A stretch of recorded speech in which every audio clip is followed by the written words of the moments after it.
Usa ka pagtuo, usa ka tingog, usa ka katawhan.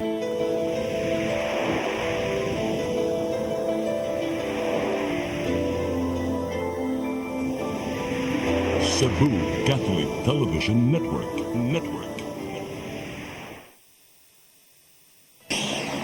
Live gikan sa INTV CCTN News Center. Kini ang balita sa alas. Puluhan sa mga balita sa alas 12. Vice Presidente Sara Duterte mitataw nga dili joke ang nimong pamahayag bahin sa pagka-designated survivor. Pag-abang og mga dakong ekipo aron kubkubon ang mga sapa gikonsiderar sa Cebu City Government. Mayong udto sa nga ni Dennis Tabar, ako si Gian Navarro, kauban sa inyo sa puwersa sa CCTN News Team, kami matod ganinyo sa mga balita sa alas 12. O karon sa kumpletong detalye sa ato mga balita, giklaro ni Vice Presidente Sara Duterte nga dili usa ka joke o dili usa ka bomb threat ang nimong pamahayag bahin sa pagka-designated survivor. Subay kini sa iyang rason nganong dili motambong sa State of the Nation address ni Presidente Ferdinand Bongbong Marcos Jr. karong Lunes. May namdumang na mahayag si Duterte nga iyang gitudlo ang kaugalingon isip designated survivor maong wala matod pa nakakuha siyang punto ang ubang tao. Nasayran nga ang designated survivor tinudlo sa presidente nga kasamtangang modumala sa nasod sa maong posisyon kung ugaling adunay dakong krisis sa pamulitika. Apan walay balaod bahin ini dinhi sa Pilipinas. Butang ang gikabalak-an sa ubang mga politiko ang nimong pamahayag sa Vice Presidente nga giingong irresponsable. Gikonsiderar sa Cebu City Government ang pag-abang og mga dagkong ekipo aron ukayon og kubkubon ang mga kasapaan sa syudad nunot ni panahon sa ting-uwan. Dako og ikatabang alang sa task force gubat sa baha sa syudad ang paggamit og mga dagkong makina aron mas makadaginot pa sa manpower. Sumapa sa ilang chief implementer nga si retired General Melquiades Feliciano nga tagan nila og pagtagad ang Estero de Parian ug Lahog River nga moy risgo daw sa pagbaha. Muabang ang syudad og mga kaymanan gikan sa Inumec Tooling and Engineering Services gikan sa 100 million pesos nga budget sa Cebu City DRRMO. Kung maayo ang mamahimong dagan sa dredging o disilting sa mga sapa gamit ang giabang nga makina, paliton nila kini alang sa sunod tuig. Tuition fee sa mga tinun-an sa kolehiyo mahimo na diayng utangon sa Pag-ibig Fund pinagi sa ilang educational loan program. Kung unsaon man kini, atol kining sayran ning report. Hapit na ang ting klase sa kolehiyo, maong andam ang Home Mutual Development Fund kung Pag-ibig Fund sa pag-abag ngadto sa mga nag-eskwela. Pinagi kini sa Health and Education Loan Programs kung helps din may mong utangon sa pag-ibig ang ibayad nga tuition fee sa mga estudyante. Karong adlaw nagpirmahanay ang mga kadagkuan sa Pag-ibig Fund ug yang partner nga University of the Visayas UV aron ipatuman ang maong loan program. Ubos dinhi ang Pag-ibig Fund may mohatag sa pundo nato silang helps accredited institutions. Ang mga qualified members mahimong mangutang hangtod sa 80% sa ilang total Pag-ibig regular savings nga naglangkob sa monthly contributions, dividends ug uban pa. I understand na marami po tayong mga estudyante dyan na kahit may discount na under loyalty card, hirap pa rin pong magbayad. So, to help them on that aspect, kailangan na mag-loan ng kanilang magulang or anybody supporting who would like to support the student and then mabibigyan po siya ng discount. So, I think in that sense, it's really very important. Aron makahimuslan, kinahanglan una mukuha og student assessment gikan sa gieskwelang college ug isumiter na ang fill-up nga form alang sa Pag-ibig Helps. Ipaubos sa installment basis ang bayranan sa loan gikan sa 1 hangtod na sa 36 ka buwan. Sa kasamtangan, ang University of the Visayas mo'y unang local university sa Central Visayas nga nimong kaabag sa Pag-ibig Fund alang sa Helps na paglantawan usab sa kadakuan ang dugang pang partnerships sa ubang mga institusyon. And this is also one of the services or diversification of Pag-ibig in terms of our services to widen our reach with our members. And remember that Pag-ibig Fund is not only for our housing purposes. We have 2 mandates actually. And the most underrated is the savings aspect of Pag-ibig Fund. Gihamon mismo sa kadagkuan sa UV ang pagpakigalayon sa Pag-ibig Fund o gilaw mang paymuslan among loan program sa maabot nga academic year. Hatagan nila og prioridad ang mga nagtungha sa mga nagkuha og undergraduate courses sa UV. The program of the help is really significant because our students and their parents are coming from economic classes C, D, and E. In fact, some of our students are working and they cannot really afford to pay our tuition fees. Ian Navarro, CCTN News.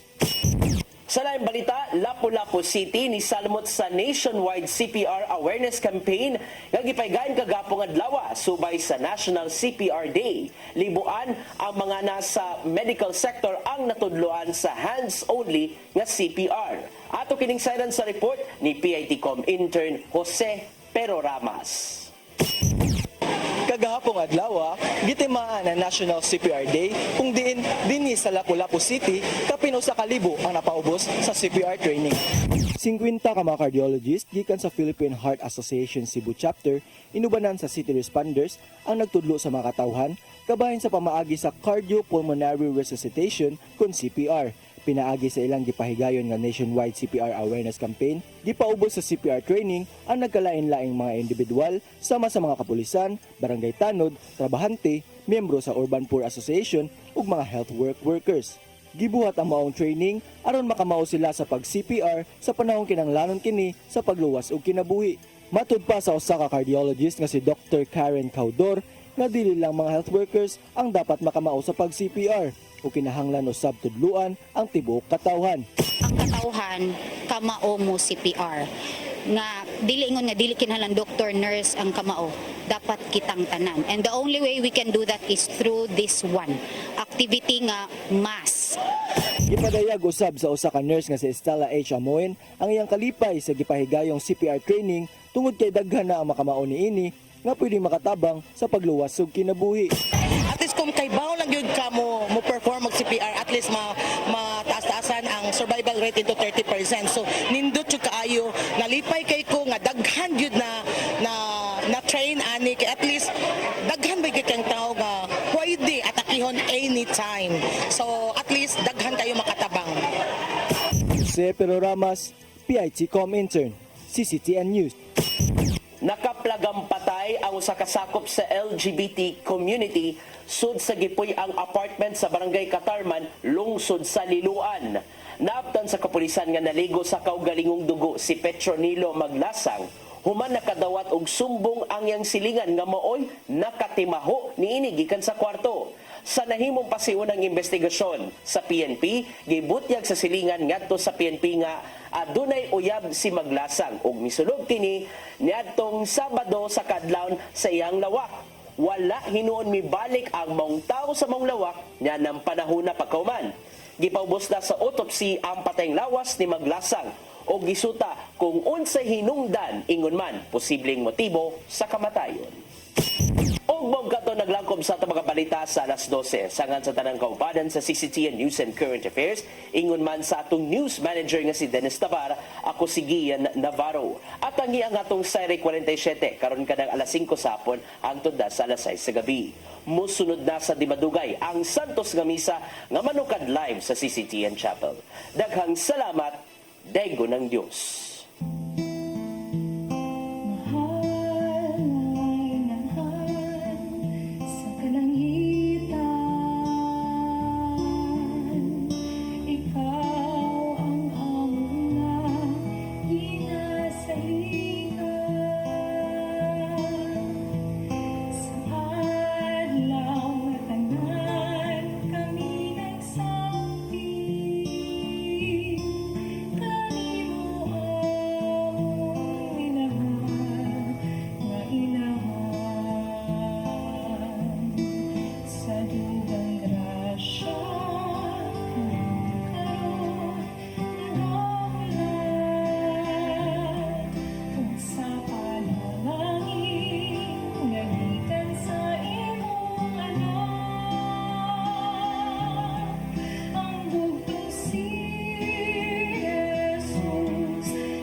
This live coverage of the Holy Mass is brought to you by Mr. and Mrs. Nicolas Cadillo and family, Mr. and Mrs. Alfred and Julie Go and family, Mr. and Mrs. Rene and Nanit Avila and family, Engineer Frederick and Mrs. Wanda Fekabahog and family.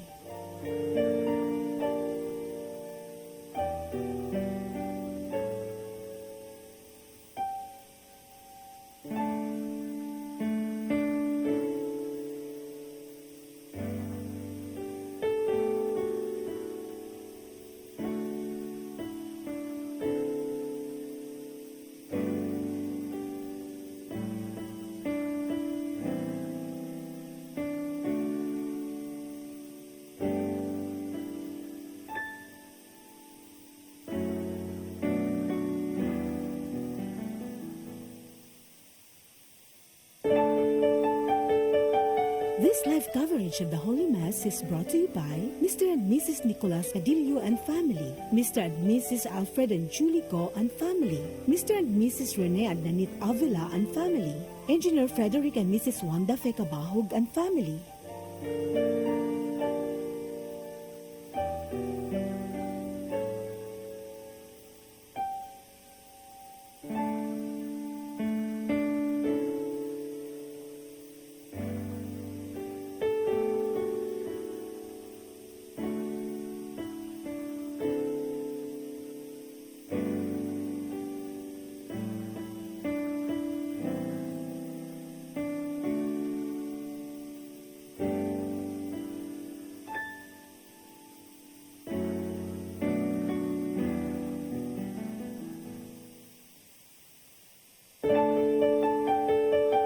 This live coverage of the Holy Mass is brought to you by Mr. and Mrs. Nicolas Cadillo and family, Mr. and Mrs. Alfred and Julie Go and family, Mr. and Mrs. Rene and Nanit Avila and family, Engineer Frederick and Mrs. Wanda Fekabahog and family.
In the name of the Father, the Son, the Holy Spirit, the Lord be with you. Sisters and brothers, we offer this Mass for our own individual intentions, together with our friends who are with us through our live streaming. Let us acknowledge our sins and so prepare ourselves to celebrate the sacred mysteries. Have mercy on us, O Lord, for we have sinned against you. Show us, O Lord, your mercy, and grant us your salvation. May Almighty God have mercy on us, forgive us our sins, and bring us everlasting life. Let us pray. O God, who show the light of your truth to those who go astray, so that they may return to the right path, give all who, for the faith they profess, are accounted Christians, the grace to reject whatever is contrary to the name of Christ, and to strive after all that does it honor. Through our Lord Jesus Christ, your Son, who lives and reigns with you in the unity of the Holy Spirit, one God forever and ever. Amen.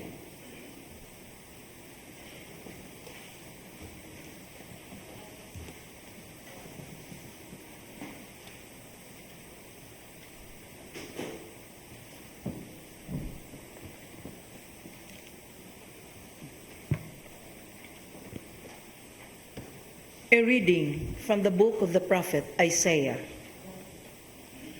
The way of the just is smooth. The path of the just you make level. Yes, for your way and your judgments, O Lord, we look to you. Your name and your title are the desire of our souls. My soul yearns for you in the night. Yes, my spirit within me keeps vigil for you. When your judgments dawns upon the earth, the world's inhabitants learn justice. O Lord, you mete out peace to us, for it is you who have accomplished all we have done. O Lord, oppressed by your punishment, we cried out in anguish under your chastisement. As a woman gives birth, reads and cries out in her pains, so were we in your presence, O Lord. We conceive and writhe in pain, giving birth to wind. Salvation we have not achieved for the earth. The inhabitants of the world cannot bring it forth. But your dead shall live, their corpses shall rise. Awake and sing, you who lie in the dust, for your dew is a dew of light, and the light of shades gives birth. The word of the Lord.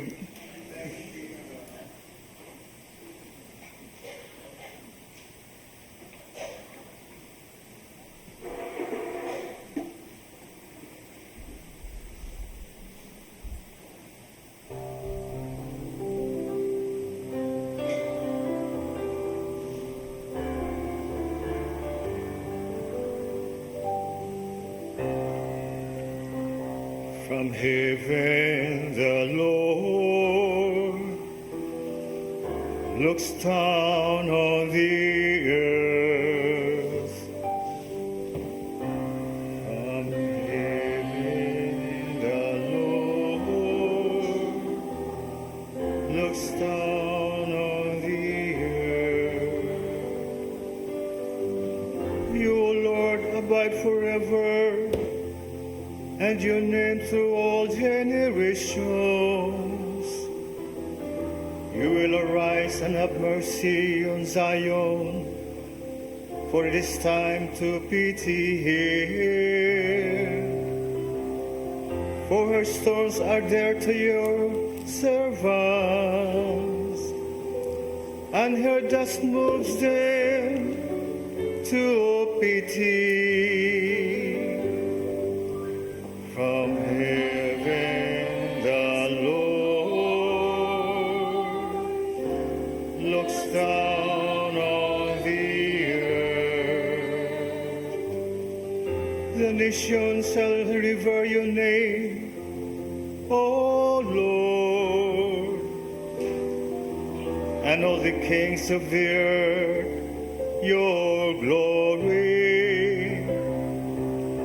When the Lord has rebuilt Zion and appeared in his glory, when he has regarded the prayer of the destitute and not despised their prayer.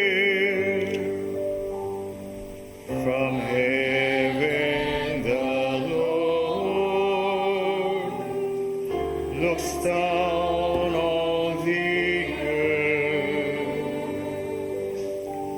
Let this be written for the generations to come, and let his future creatures praise the Lord. The Lord looked down from his holy height. From heaven he beheld the earth, to hear the groaning of the prisoners, to release those doomed to die.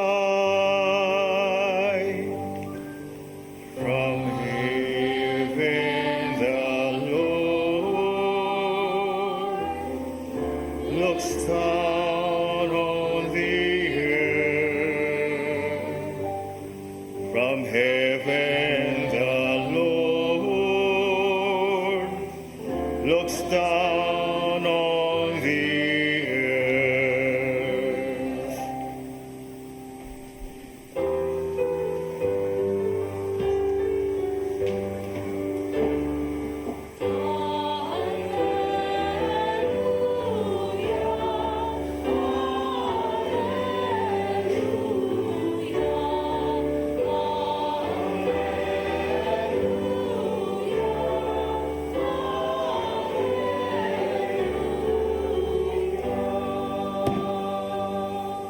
The Lord be with you.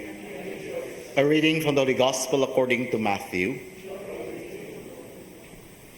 Jesus said, "Come to me, all you who labor and are burdened, and I will give you rest.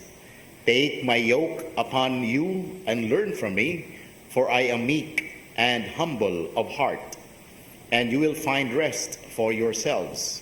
For my yoke is easy and my burden light." The Gospel of the Lord.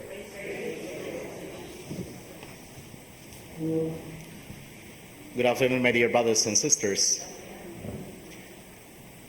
In every lock, there is always a key.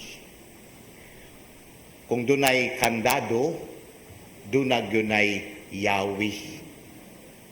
Even how small or how huge the door is, when it is locked, you cannot open. Bisang unsa pa na kagamay sa pultahan, o bisang unsa pa na kadako, unya bugat pa kaayo, unya dunay kandado, di yu ka kasulod. Apan, kung duna kay yawi, bisang unsa kagamay ang imong yawi, o bisang unsa pa kana kadako ang pultahan, pero kung duna kay yawi, maablig yun ang pultahan. And that is also true to all our problems and difficulties in life. Even how small or huge or big the problem is, as long as we have the key, then it will unlock the door for solutions. And that is what our gospel reading is talking about. The Lord is reminding us to come to Him, all who labor and are burdened, and I will give you rest. However, the Lord does not say or even promise, if you follow me, you will never have problems. In fact, Jesus was saying, take my yoke upon you and learn from me. What is a yoke? A yoke is like a harness kanang ibutang dinis abaga sa kabaw. Mao na yoke. Ibutang nga aron mudaro. Kitang tanan do nagygipasan. Ug mao na giingon sa Ginoo, take your yoke. Wa mingon Ginoo, if you follow me, I'll be the one to take the yoke. You will take the yoke. But you have to learn from me, for my yoke is easy and my burden light. In other words, we are carrying yokes, we are carrying problems, but the Lord is carrying us with us. We are not alone. The Lord is carrying the yoke with us. And the Lord has the key to every locked doors in our life. The Lord has the solution of every problems in our lives.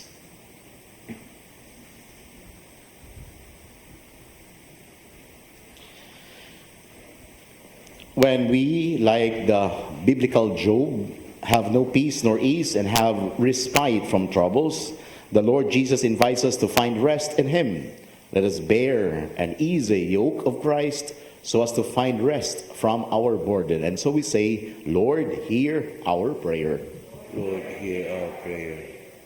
Lord, you have made us for yourselves, and our hearts are restless until we rest in you. Let us not be drawn to the attractions of the world, we pray. Lord, hear our prayer. Your rest does not bypass suffering and death, but passes through them, opening a path in the abyss, transforming evil into good, and helping us embrace and not run away from your redeeming cross. We pray. Lord, hear our prayer.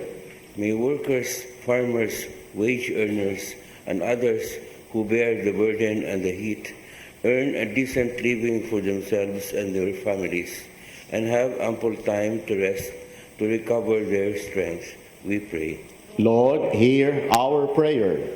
May the Blessed Virgin Mary turn her gracious gaze upon her children who are still mourning and sighing in this valley of tears, and the people who are on pilgrimage towards the home of the Heavenly Father, we pray. Lord, hear our prayer.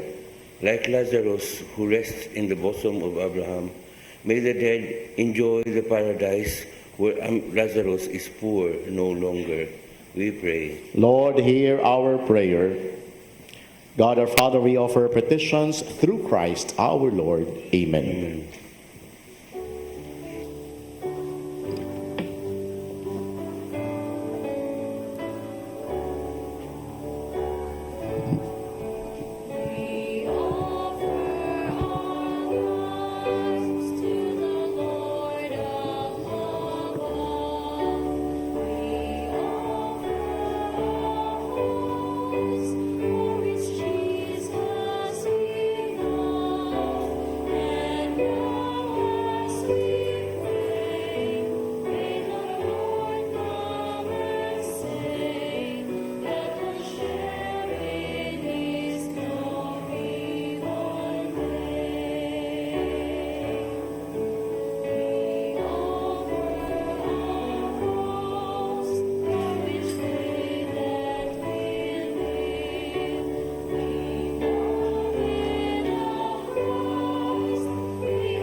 Pray, my dear brothers and sisters, that my sacrifice and yours may be acceptable to God, the Almighty Father.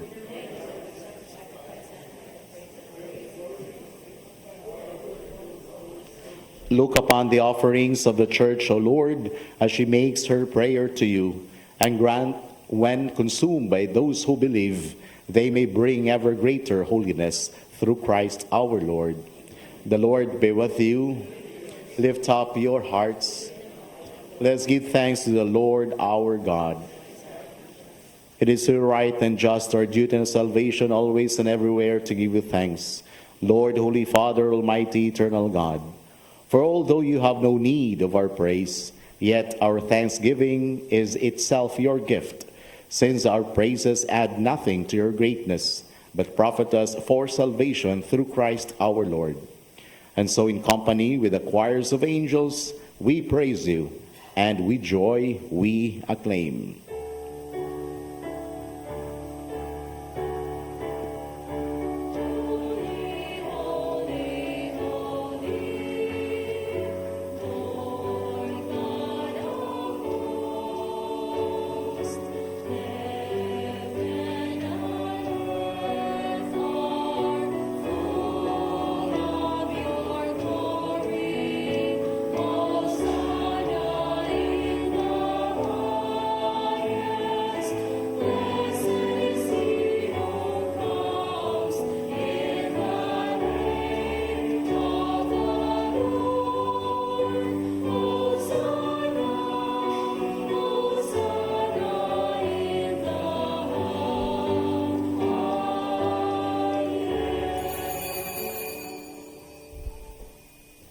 You are indeed holy, O Lord, the fount of all holiness. Make holy, therefore, these gifts, we pray, by sending down your Spirit upon them like a dewfall, so that they may become for us the body and blood of our Lord Jesus Christ. At the time he was betrayed and entered willingly to his passion, he took bread and giving thanks, broke it, and gave it to his disciples, saying, "Take this, all of you, and eat of it, for this is my body, which will be given out for you."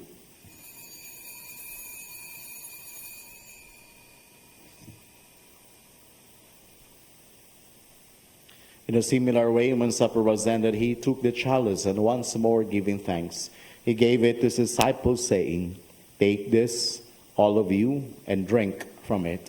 For this is the chalice of my blood, the blood of the new and eternal covenant, which will be poured out for you and for many for the forgiveness of sins. Do this in memory of me."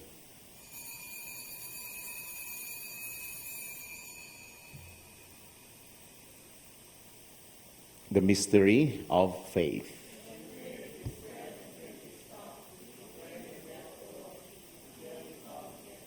Therefore, as we celebrate the memorial of his death and resurrection, we offer you, Lord, the bread of life and the chalice of salvation, giving thanks that you have held us worthy to be in your presence and minister to you. Humbly we pray that partaking of the body and blood of Christ, we may be gathered into one by the Holy Spirit. Remember, Lord, your church spread throughout the world, and bring her the fullness of charity, together with Francis, our Pope, and Jose, our Bishop, and all the clergy. Remember also our brothers and sisters who have fallen asleep in the hope of the resurrection, and all who have died in your mercy. Welcome them into the light of your face. Have mercy on us all, we pray, that with the Blessed Virgin Mary, Mother of God, with Blessed Joseph, her spouse, with the blessed apostles, and all the saints who are pleased you throughout the ages, we may merit to be co-heirs to eternal life, and may praise and glorify you through your Son, Jesus Christ. Through him, and with him, and in him, O God, Almighty Father, in the unity of the Holy Spirit, all glory and honor is yours forever and ever.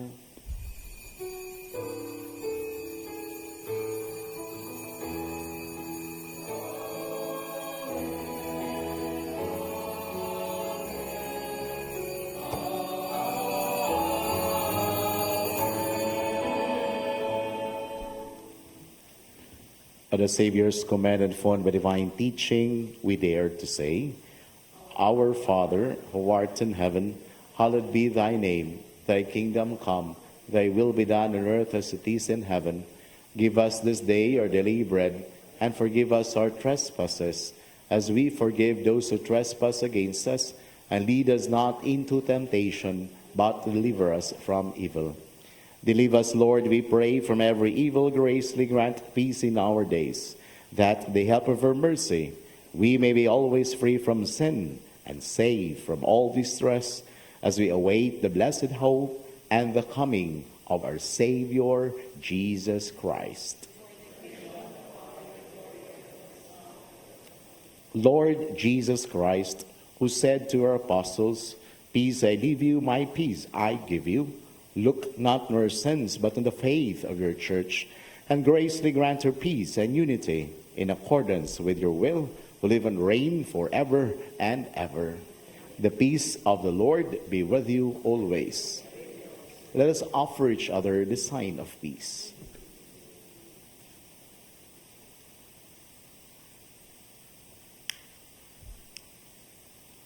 The Lamb of God.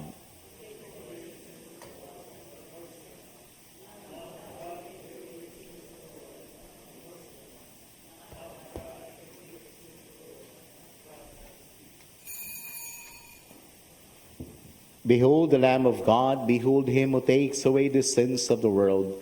Blessed are those called to the supper of the Lamb.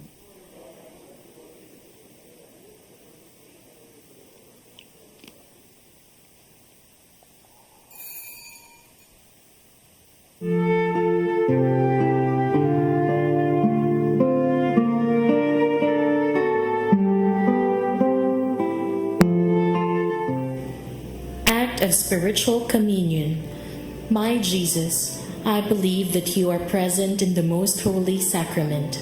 I love you above all things, and I desire to receive you into my soul. Since I cannot at this moment receive you sacramentally, come at least spiritually into my heart. I embrace you as if you were already there, and unite myself wholly to you. Never permit me to be separated from you. O my God, my only hope, I have placed all my trust in you, and I know I shall not be disappointed.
Let us pray.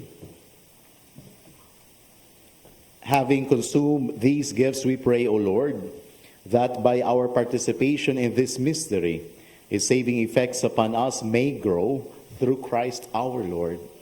The Lord be with you, and may Almighty God bless you, the Father, and the Son, and the Holy Spirit. The Mass has been offered. Go in peace.